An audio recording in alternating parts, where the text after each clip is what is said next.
sih saya pakai untuk pembuatan meja, dan tentunya untuk yang kayu ini saya pakai untuk pembuatan revertable, dan yang papan multiplex saya biasa gunakan untuk pembuatan meja dirty puring dekoratif. Dan tentunya sebelum kita masuk ke casting atau coating, ini kita harus olah dulu kayunya. Untuk yang pertama saya pastikan ukur kadar air atau tingkat kekeringan dari kayu ini. Kita pakai alat yang namanya moisture meter, alat yang digunakan untuk mengukur tingkat atau kadar air dari kayu. Ini kebetulan moisture meter saya lagi dipinjam teman, jadi saya nggak bisa menunjukkan. Contohnya bisa di googling, bisa dilihat di sana di Tokopedia, nggak mahal, harganya kurang lebih 140 sampai 150 ribu untuk moisture meter yang gunanya untuk mengukur tingkat kekeringan atau kadar air dari kayu. Nah, ini biasanya saya berani pakai untuk bahan untuk kita cor itu kekeringannya di bawah 10. Berikutnya yang kedua, saya ratakan kayunya. Kadang kayu itu kan bengkok, tidak rata dan seterusnya. Ini kita ratakan, saya router sampai presisi, ketebalannya menyesuaikan. Ini bagian atas dan bagian bawah kita usahakan presisi agar nanti saat masuk molding, misalkan moldingnya yang berwarna hijau ini, papan ini rata tanpa ada celah, sehingga nantinya kita saat ngecor, saat casting itu nggak bermasalah, nggak nyampe resinnya masuk ke bawah, dan juga ratanya bagus, flat, nanti kayunya flat, resinnya juga flat, jadi nggak bengkok. Jadi memang dari awal udah rata, sehingga nanti setelah kering pun juga akan mengikuti rata dan datar. Yang kedua, saya bersihkan celah-celahnya ini. Ini kebetulan kayu saya banyak celahnya, banyak lubang-lubang, banyak rongganya ini. Ini saya bersihkan dari kotoran, dari kayu yang bagian kayu yang udah lapuk, dan dari kulit kayu. Sampai ketemu bagian yang terkeras dari kayu. Karena kalau lapuk tentunya resin itu tidak akan menempel rekat kuat dengan kayu, akan berkurang. Tapi kalau ketemu dengan bagian yang keras, tentunya resin akan lengket, rekat, dan kuat dengan kayu. Ini saya bersihkan, biasanya saya pakai borjum, mata borjum, borduner ini. Ini ada yang gede, ada yang kecilan, terlihat ya? Terlihat enggak ya? Nah, ini kegunaannya menyesuaikan aja. Jadi kalau untuk lubang yang kecil-kecil saya pakai mata borjum yang kecil, dan untuk yang lebar saya pakai mata borjum yang sedikit lebih besar agar maksimal dan cepat. Ini saya pakai mata borjum yang jenisnya karbid, tulisannya karbide gitu kan. Ini kuat nih, saya rekom pakai ini. Nah, ini biasanya dipakai pula untuk merapikan besi. Ini pakai as yang 6, ada juga as yang 3 dan seterusnya. Itu mudah bengkok kalau yang asnya kecil. Ini yang as 6. Harganya di Tokopedia kurang lebih 90.000 per piece. Memang sedikit mahal tapi kuat dan awet. Setelah saya bersihkan bagian celah-celah dan lubangnya,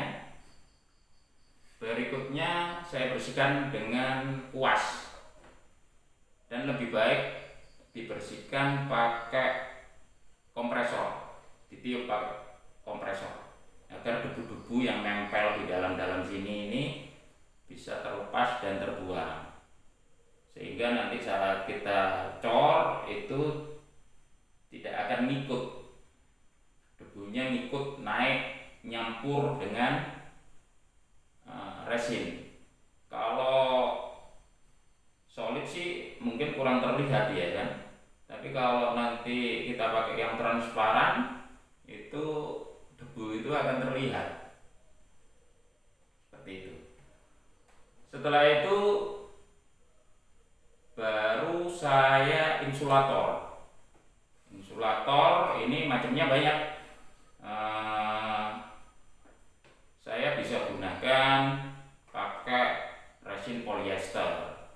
Dulu saya sering pakai resin polyester untuk insulator kayu. Biasanya saya pakai SHCP. Ada yang budak dan ada yang bening. Kalau yang budak, kalau nggak salah tipenya yang 3310. Kalau yang bening 2668, SHCP 2668. Mohon dikoreksi kalau ada yang salah, soalnya udah lama sih saya udah nggak pakai. Itu bisa memakai SHCP, intinya pakai resin polyester SHCP. Dan sedikit saya kasih katalis lebih banyak agar cepat kering. Karena tipis nggak ada masalah. Pakai katalis sedikit banyak, biasanya antara 2-3 sampai 4%, nggak apa-apa.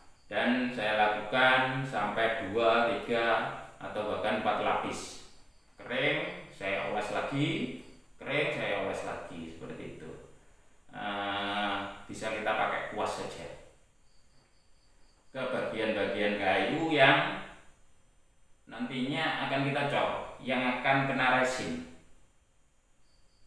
Yang kedua, bisa pakai epoksi, resin epoksi. Sama, kita oles saja pakai kuas ke bagian-bagian kayu yang nantinya akan kena resin, sampai kita pastikan semua terlapisi. Baru setelah itu bisa masuk ke molding untuk di casting, untuk pembuatan river table. Dan yang ketiga, ini memang dikhususkan atau memang bahan khusus untuk insulator. 2 tahun kemarin, udah 2 tahun lebih saya sudah pakai itu, sehingga saya sudah nggak pakai resin polyester dan epoksi untuk insulator. Saya pakai bahan yang khusus untuk insulator kayu. Nah, contohnya seperti ini.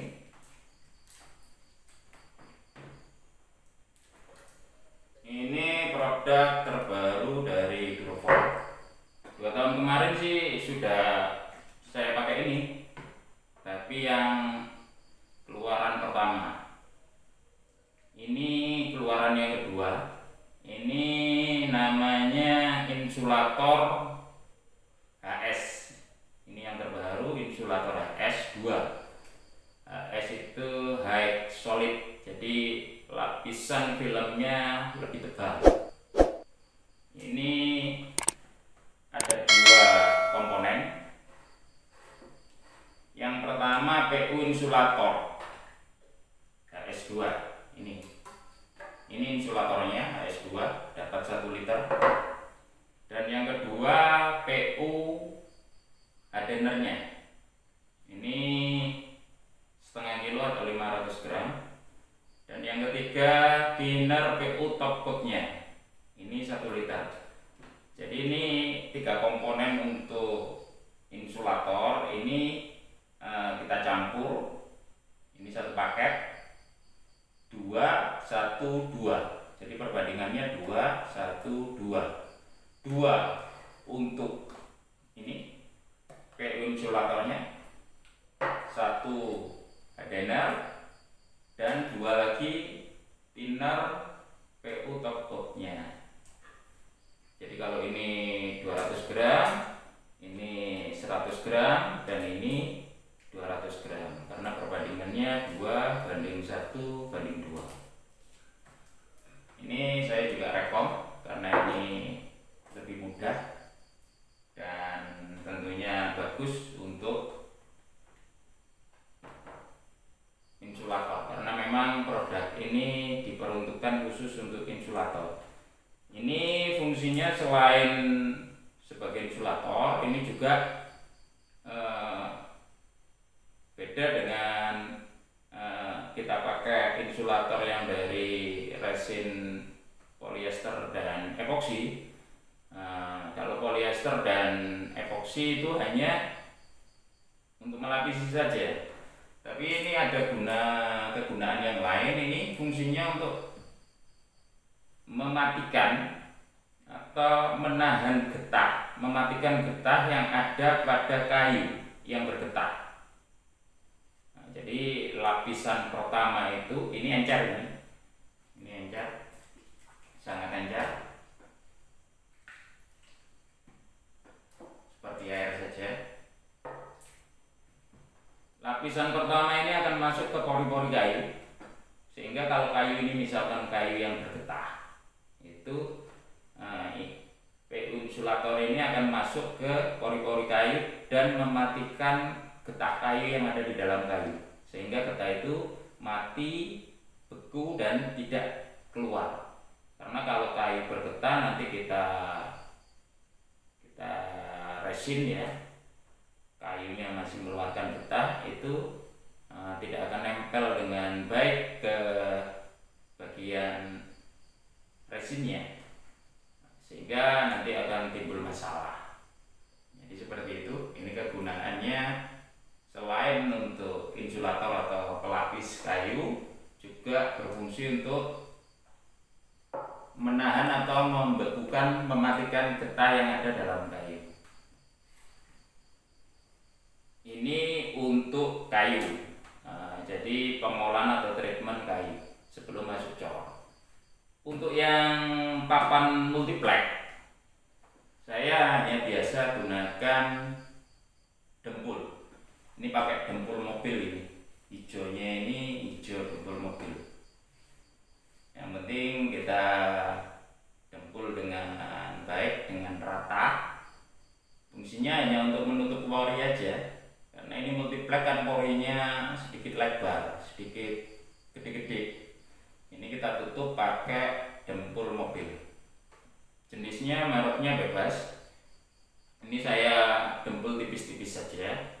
Yang penting pori-pori dari multiplex tertutup. Dan yang paling penting di bagian samping ini. Ini kalau multiplex kan bagian sampingnya porinya lebih besar lagi, lebih gede-gede lagi daripada yang bagian atas. Ini kita dempul dan kita pastikan nanti kita gosok itu halus, sampai halus dan presisi, rata. Karena kalau tidak, nanti setelah kita coating papan multiplex ini untuk pembuatan meja dirtipurung dekoratif, setelah kita buka lakbannya atau kita buka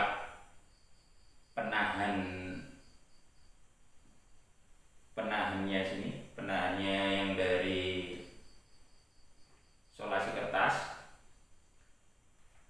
itu kan akan turun ke samping. Saat udah ngejel kita buka, turun ke samping sini. Dan bila ini tidak rata,